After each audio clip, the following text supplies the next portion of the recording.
Shalom Israel, it's your brother Hezekiah back at it with a quick lesson. The new Passover. First and foremost, let's give all honor and glory and praise to Yahweh, Ba'ashem Yahweh Shai. That's the most high God of Israel, nothing else, and his only begotten Son, who the world calls Jesus Christ. Right? So we're in a time of the Passover and the Feast of Unleavened Bread. This is a time of rejoicing. It's a time of being joyful and glad. It's a time of giving the Lord his praise. This is the time of self-examination, self-reflection, renewal, repenting, being reborn, being refreshed, a time of remembrance, right? The time of being thankful and grateful for the Most High delivering our ancestors from the hand of our enemies. And he's going to do it again. It will be a new Passover. It will be a new redeeming and saving from a spiritual Egypt. You understand? This is the book of 2 Ezra, chapter 15, verse 10. Behold, my people is led as a flock to the slaughter. I will not suffer them now to dwell in the land of Egypt. Verse 11. But I will bring them with a mighty hand and a stretched out arm, and smites Egypt with plagues as before, and will destroy all the land thereof. Verse 12. Egypt shall mourn, and the foundation of it shall be smitten with the plague and punishment that the Most High shall bring upon it. So Ezra is saying that the Most High is going to save us from Egypt as before. So this is the second time the Most High is going to redeem his people, the Israelites, the blacks, Hispanics, and Native Americans, from Egypt, a land of bondage, a land of slavery, a land of misery, a land of stress, a land of hell,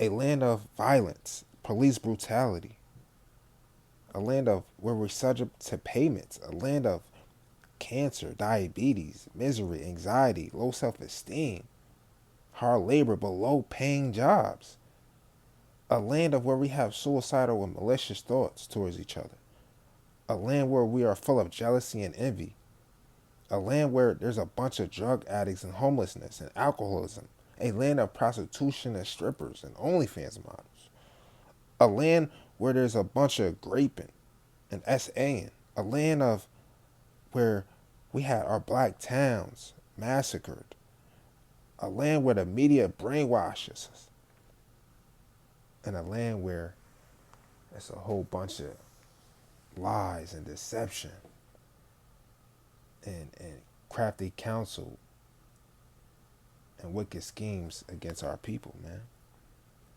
We need to be saved, man. We need to be overpassed. We need to be redeemed from the spiritual Egypt. It's the book of Jeremiah, chapter 16, verse 14, and it will happen because the Most High promised this. This is prophecy. It will come to pass. Jeremiah, chapter 14, Jeremiah 16, verse 14. Therefore, behold, the days come, saith the Lord. So this is the Most High speaking. He shall not lie. That it shall no more be said, the Lord lived, that brought up the children of Israel out of the land of Egypt. So we're not going to be talking about the time of Moses when he said, let my people go in this new Passover. Verse 15, but Yahweh liveth, that brought up the children of Israel from the land of the north. That's talking about Babylon the Great, Mystery Babylon, the Americas, and from all the lands where he had driven them, and I will bring them again into their land that I gave unto their fathers. So this is a new Passover. This is a new salvation. This is a time where the Most High is going to redeem his people again and save us from our enemies. And we're going to be restored.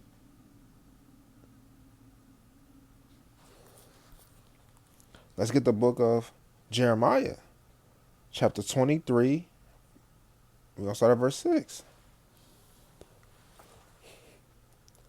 In his days, Judah shall be saved, and Israel shall dwell safely.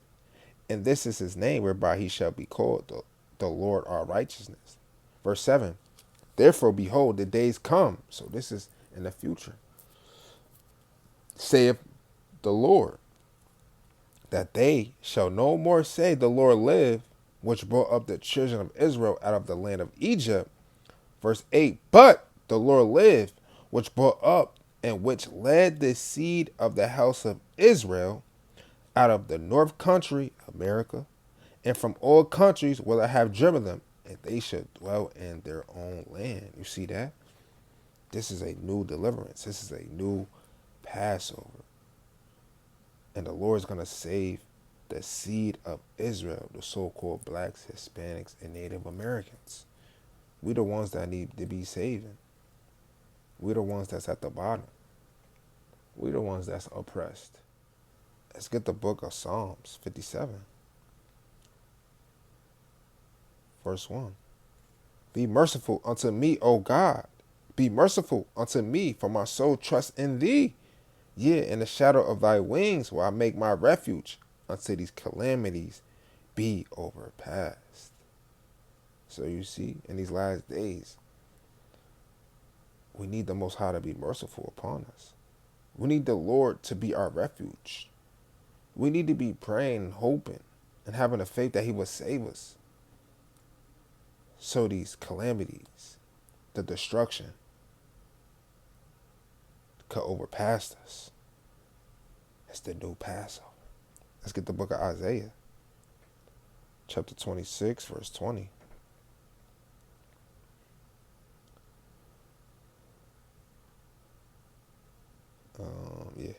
Verse 20. Come, my people, enter thou into thy chambers, and shut thy doors about thee. That's talking about the chariots, the UAPs.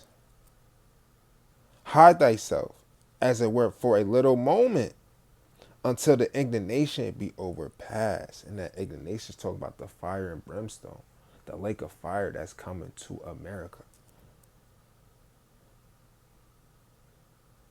Don't you want to be passed over? Don't you want to be saved? Don't you want to obtain that kingdom? Don't you want to be delivered? Let's get the book of Matthew.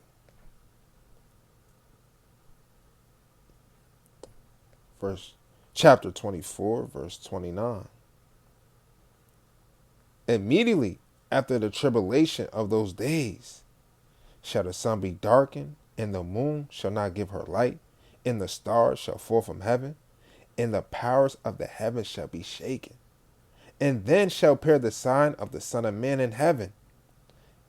And then shall all the tribes of the earth mourn, and they shall see the Son of Man coming in the clouds of heaven with power and great glory.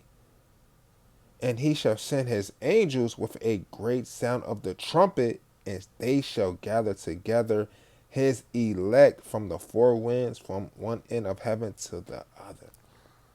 So this is Yahweh Shai talking in third person.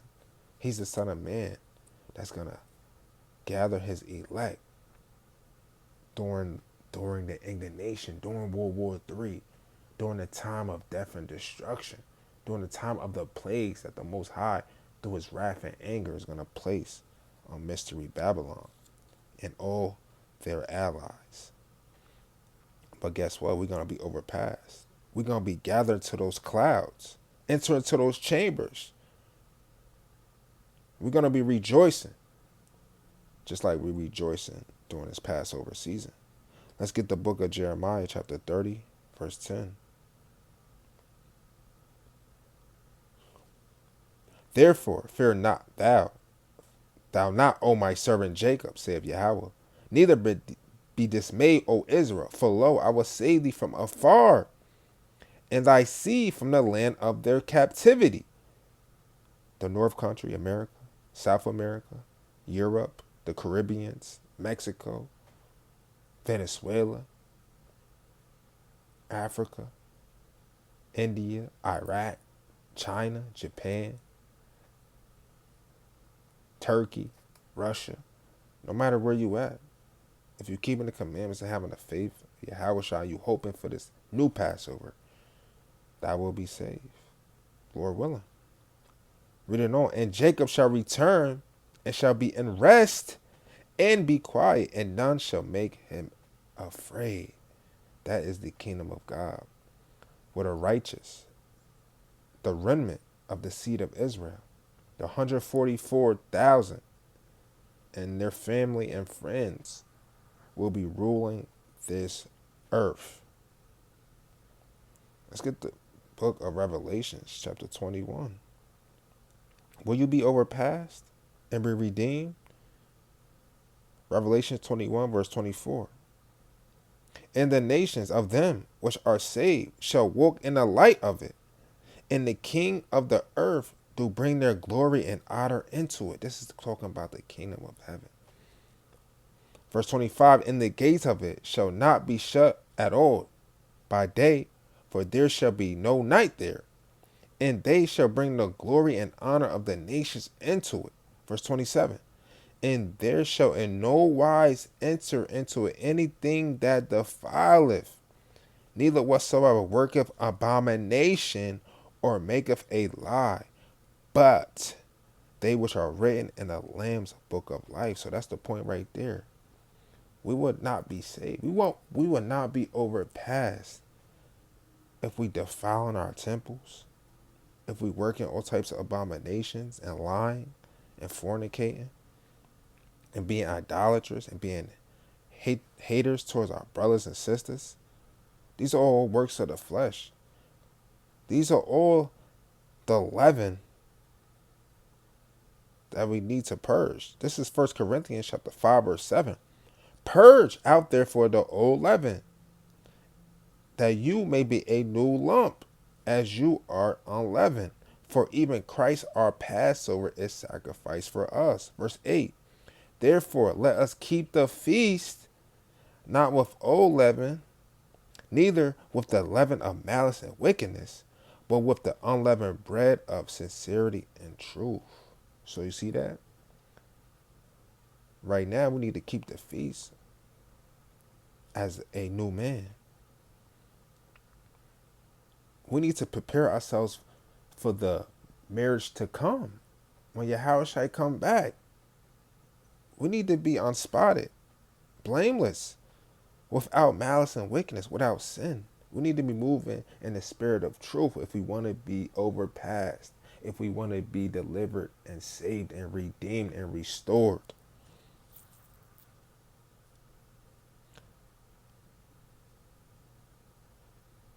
Let's get one more. Let's get the book of Hebrews chapter 12, verse 1. Wherefore, seeing we are also compassed about with so great cloud of witnesses, let us lay aside every weight and the sin which do so easily beset us, and let us run with patience the race that is set before us. Verse 12, looking unto Yahushua, the author and finisher of our faith, who for the joy that was set before him endured the cross, despising the shame, and is set down at the right hand of the throne of God. So when we think about what the Most High has promised to our forefathers, Abraham, Isaac, and Jacob, the covenant he made with us in Deuteronomy 28, when he said if we keep his commandments, he's going to set us above all nations. When we think about the covenant of him saving us and placing us in our own land and blessing us tenfold more than our forefathers, when we think about the rulership and dominion, the wealth, the families that we're going to be making, when we think about the rest and the no more sorrow, no more crying, no more oppression, no more hell, but the heaven that we're going to have, why would you destroy yourself? Why would you deny yourself? Why would you unalive yourself and play yourself by still dwelling, committing, meddling with that sin that beset you, man? That's going to stop you from getting overpassed. That's going to stop you from getting delivered. Con? So let's keep this Passover thinking about the new Passover. Let's become worthy. Let's let's get back on fire. Let's be perfect. Let's get that spirit of Christ. Right? And with that, I want to give all honor, glory, and praise to Yahweh by Hashem Yahweh Shai. You got any questions, concerns, comments, hit the email. If you want to add anything, if I missed anything, please comment. But I just want to do this quick lesson, to encourage us, man, to hype us up, to get us ready for the new Passover while we celebrating our Passovers right now.